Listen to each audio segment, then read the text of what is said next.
Hey guys, Voltex here, coming at you with another Fantasy LCS vlog. It is a rainy Tuesday following the opening week of the LCS, and man, were there plenty of fantasy points to go around this week. I saw a bunch of teams that were able to break that 300-point threshold, which is pretty difficult to do, especially in these 8-man leagues. So I'm just hoping that the rest of the split is as fantasy point yielding as this opening week was. Alright, so, starting out in review of Week 1, EU, Fnatic over Unicorns of Love. Pretty standard. I don't think too many people had Unicorns of Love winning this. Fnatic actually producing a little bit less points than they normally do in their wins, but you know what? It happens. It's only going to get better for Fnatic, so can't complain too much. Origin over Giants, same thing. Not particularly surprising. Origin with a decent amount of points in their win, not too much. But once again, win's a win, points are points, can't complain too much. Elements over Gambit, I shouldn't even say Elements over Gambit, I should say Elements decimated Gambit, or Elements destroyed Gambit. But it was more so unfortunate than anything else. For those of you who don't know, Gambit had problems accessing their apartments. I don't think they couldn't get in for like the whole week. They only were able to do like 2 or 3 scrims at the end of the day on the 27th, and the LCS started the 28th, so they were just woefully unprepared for this game, and it really showed in their results. H2K over Rocket, once again, pretty standard. H2K actually putting up a little bit more points than they usually do in their wins, so I think that bodes well for H2K owners. And then Copenhagen Wolves over SK in the last game of day 1. Probably the most interesting game where SK just, they were down the whole game. They were never in a position to win. Copenhagen Wolves on with Freeze on Draven just went ham. They put up a ton of points and really decimated SK. Day 2, Origin over H2K. I think this is really important for Origin. To me, it shows that they're very real. They puts them into the top 2 EU teams, which means that in terms of fantasy, they're going to be super consistent. The only team that I can see potentially hurting them would be Fnatic, but overall, it makes it so that every week, week by week, you can play Origin players. They are safe picks, and it shows me that they're really looking to get that spot at Worlds, eyeing that #1 spot. Giants over Copenhagen Wolves. I thought this was kind of funny since Copenhagen Wolves just beat SK, but it was a long, drawn-out fantasy bloodbath. Audrey with 4 quadra-kills and 2 triples, Freeze with 2 triples of his own. So just a lot of fun to watch and a ton of fantasy points to go around. Rocket over Gambit in day 2. I don't think this was particularly surprising after we're seeing the game 1 the game 1 performance from Gambit. I don't think this is going to be particularly indicative of the way Gambit will perform the rest of the split. I just think it was really unlucky for him. Fnatic over SK, also not too surprising based on day 1 results, though SK came out to play at least this game. They were up in the early game. Eventually Fnatic was just able to out-rotate and out-teamfight them in the mid and later game stages. And then to wrap up the week, Unicorns of Love over Elements. A little bit disappointing. I thought that Elements was going to be able to,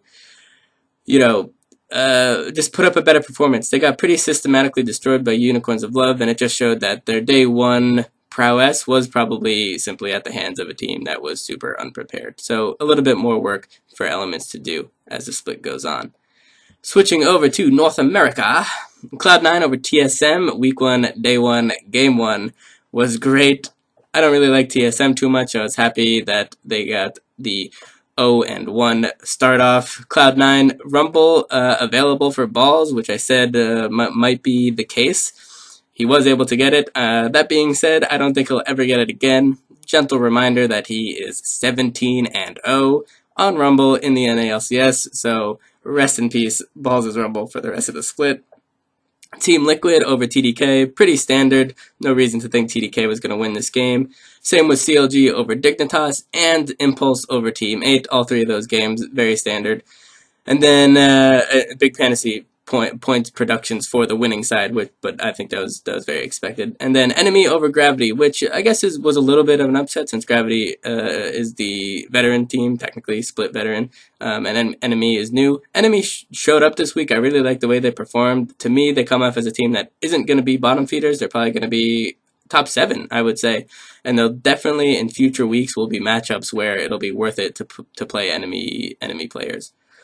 Day 2, Liquid over Team 8. Once again, easy week for Liquid. They actually ended up being behind in both of these games, which ended up being great for fantasy production because it made the game go longer, made more team fights happen, so it was great for fantasy point aspects. Dignitas over Cloud9 with the upset of the week. Azingi just going off on Zach, taking advantage of Sneaky's low mobility Ash pick, and it was rough. I'm sure C9 fans are pretty worried after that game. I thought it was hilarious because my opponent really needed Sneaky to have a great week to beat me, and that just didn't happen for him. CLG over Team Impulse. Awesome for me personally as a CLG fan. I was really happy with this. As a fantasy LCS player, not so happy because I have invested pretty heavily into Impulse players, and the fact that they struggled really hard against CLG means that they probably are also going to struggle against teams like Cloud9, TSM, and Team Liquid, which brings down their fantasy stock a little bit. Now, that being said, Impulse is the team in the NALCS that could take out anyone at any given time, so you can never count them out, but maybe exercise a little bit more caution when checking out their matchups in the future. TSM over Enemy. Enemy didn't get shut out this game. It was a good game. I really liked it. It was another reason why I was impressed with Enemy's showing in the first week. TSM, I think, was just, once again, they were just playing to not lose. I feel like they're still kind of in this a little rut, but they'll get out of it. They'll get back into their groove and start ripping into teams that they should. And then Gravity over TDK. Unfortunately, I didn't get a chance to check this game out. I'm assuming Gravity was just able to beat a TDK team that has 3 subs. So yeah. So moving into previewing week 2, who you guys want to play, who you guys maybe want to play, and who you guys should not play. We'll start out with Team Liquid. Team Liquid has another easy week against Gravity and Enemy. Not quite as easy as last week, but they seem pretty promising. They put up a ton of points in week 1. I don't see them losing either of these 2 games. Even if they do lose both games, I think they're both long, drawn-out, 35, 40, 45-minute games where there'll be plenty of fantasy points to go around. So go ahead and play your Liquid players. Cloud9 against Gravity and Impulse. I think Cloud9 will beat Gravity. I think their loss against Dig was just a growing pain in their passage to getting to the next level with Incarnation, and I think they'll get over that small hiccup. So I think they'll beat up on Gravity. Impulse, like I said earlier, a team that you can never count out. But either way, I don't think Impulse is going to decimate Cloud9. I think it'll be at least a longer game. So go ahead and play your Cloud9 players. CLG against Team 8 and TSM. Definitely, I think they got the win over Team 8.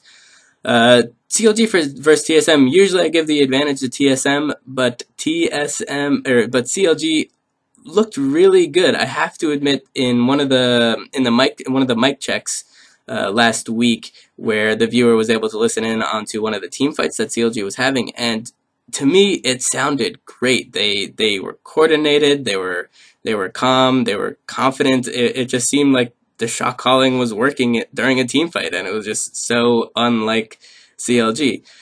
But it does give me confidence, so I don't think this is a guaranteed win for TSM anymore. So I think CLG players very, very safe to start this week. Impulse. Tough week for Impulse going against Cloud9 and TSM. Arguably the 2 toughest teams to go up against in the same week in the NALCS. That being said, Team Impulse, out of any other team, I feel like could upset and go 2-0 during the week. I think this decision comes down to your style as a manager. If you're a safe manager, I think that you should just, bench Impact, bench Zhao, bench Apollo, just because it's a really tough week, and the odds are that they're probably going to go 1-1, maybe even 0-2. If you're more of a bold manager, then you know what, you say, I have complete confidence in my Impulse guys and I'm going to go ahead and play them. But you have to realize that there is a chance for them to disappoint. And the odds are definitely against them this week. So be careful with Impulse this week. Also, a little bit careful with TSM because they have to play Impulse, and like I said, they have to play CLG. That being said, you go ahead and play Bjergsen, Wild Turtle, let's play your earlier on picks, but I wouldn't play Dyrus. I usually don't play Dyrus. I wouldn't play Dyrus anyway, but specifically a very tough week for Dyrus, and maybe even look to different avenues. If you have Santorin, check out the waiver wire, see if there's anyone who has an easier matchup, because I do think that if TSM ends up going 0-2 this week, Santorin and Dyrus will be the ones that produce the least amount in terms of fantasy points. So enemy against Team Liquid and TDK, probably going to lose to Liquid, probably going to beat TDK.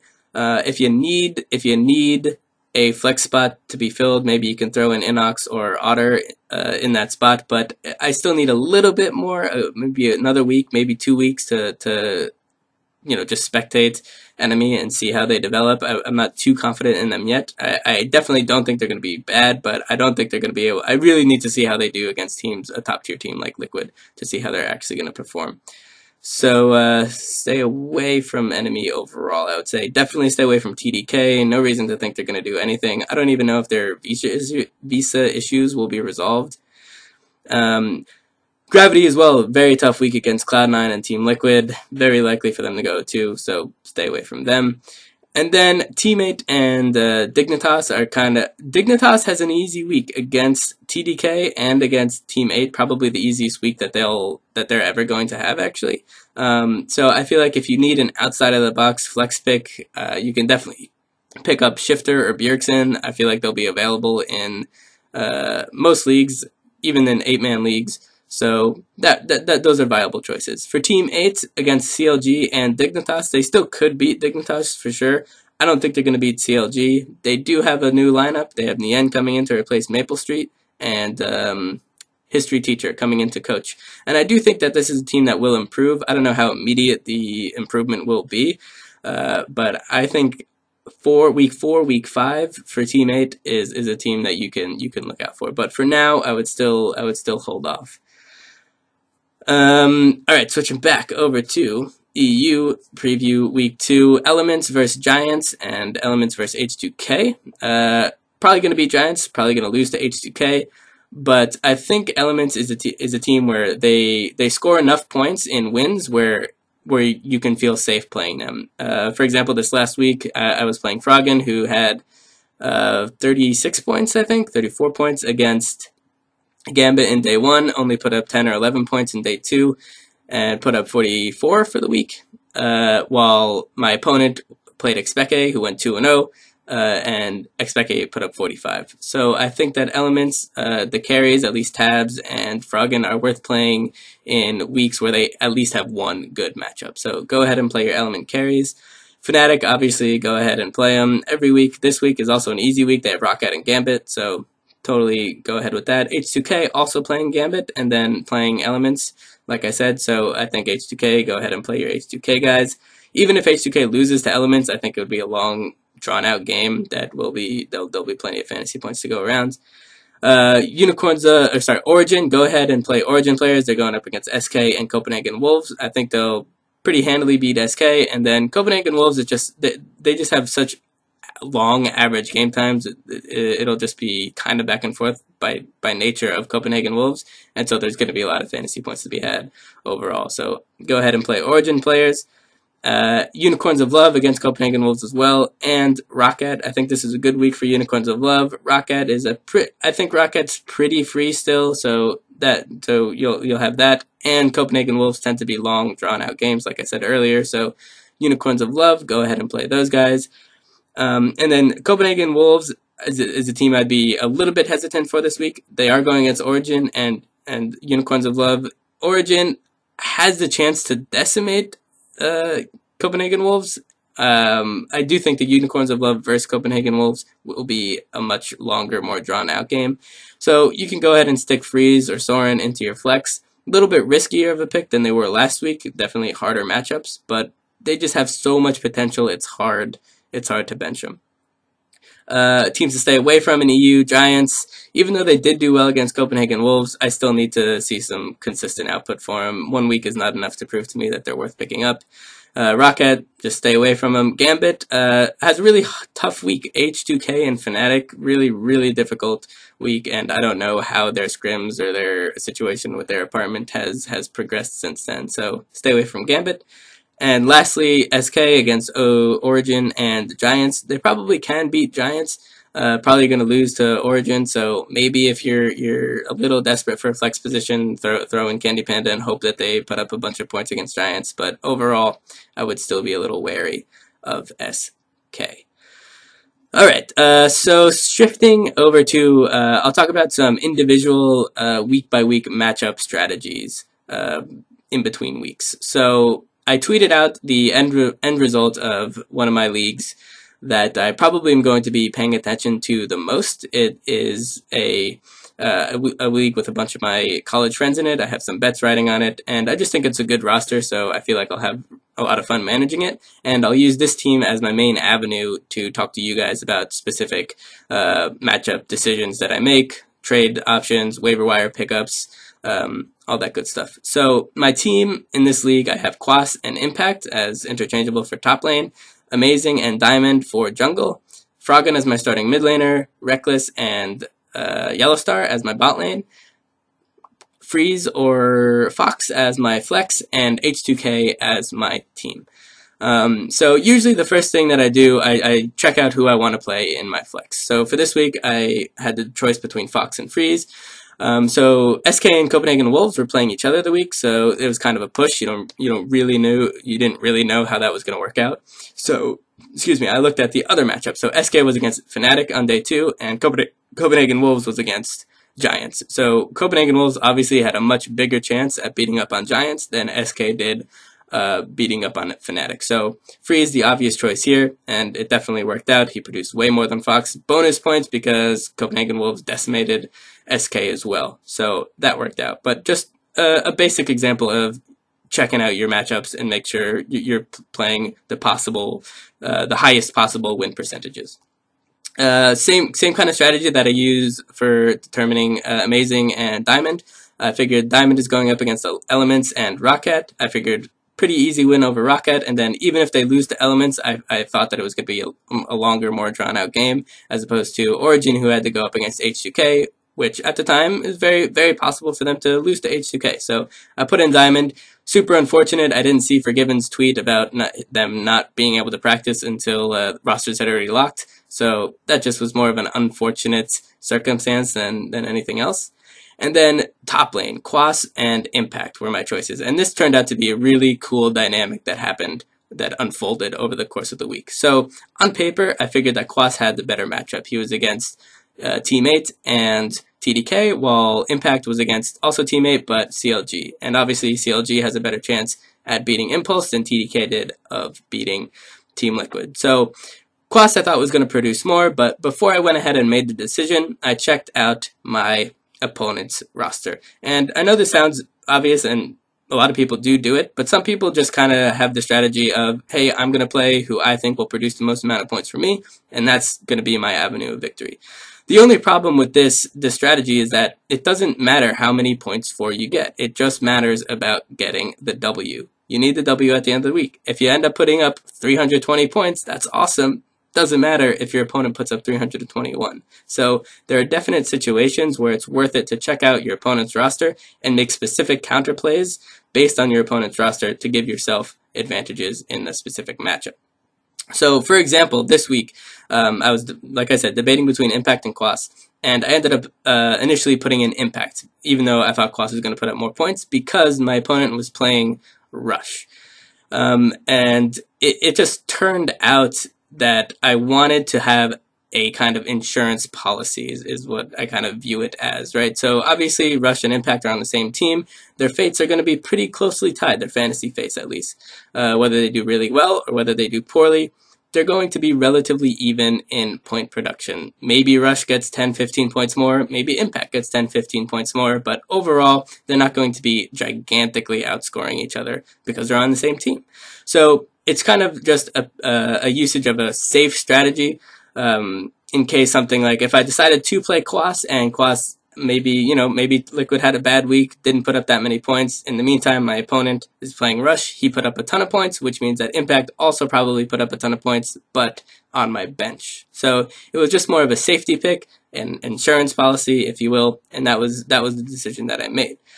So EU happened. It's probably like Saturday around 1 Eastern time. I check the scores and I see that I'm up by 60 points and my opponent has Rush and Sneaky left and I have Impact left. So I figured, Rush and Impact are probably going to push, and then it puts Sneaky in a position where he needs to get 50, maybe even 60 points to actually win this matchup. So I was feeling pretty confident. And then I checked again around 2:30, so half an hour before rosters locked, and I saw that my opponent had put in Move, the jungler for Gravity. And this I thought was a really cool decision because he basically read my play. He recognized that I was going to put in Impact, or that I was playing Impact, and he knew that it was very unlikely for him to come out with the win if he also would play an Impulse player, would play Rush, because he recognized that they would most likely push. So he put Rush on his bench, picked up Move off the waiver wire, put him in, and hoped that Gravity did well, and hoped that Impulse didn't do that well, which was honestly, I thought it was a great decision, and I really respected him for it. Unfortunately for him, I was able to I caught it. I saw him. I saw it before the rosters locked, and it actually, I'm sure, much to his chagrin, it took me off the hook, because now it's like, oh, all right, I could just go ahead and play Quas now. My insurance policy is essentially null and void because he's not playing Rush, so I can go ahead and play Quas, who I thought was going to have the better week anyway. And he did, and he produced a ton more points, and I still won the week. I think 318 at 252 was the final score. But I just think that was a really cool example of situations where you make specific matchup choices to get yourself the W, not necessarily produce the most amount of points. It's also something, when you make those midweek changes in between the roster locks of EU and NA, it's pretty sneaky. If I was a little late, or if I didn't check in, I still would have played Impact. Impact ended up losing, not producing as many points because they did lose to CLG. And Move ended up producing a lot of points. He actually produced more than Rush did.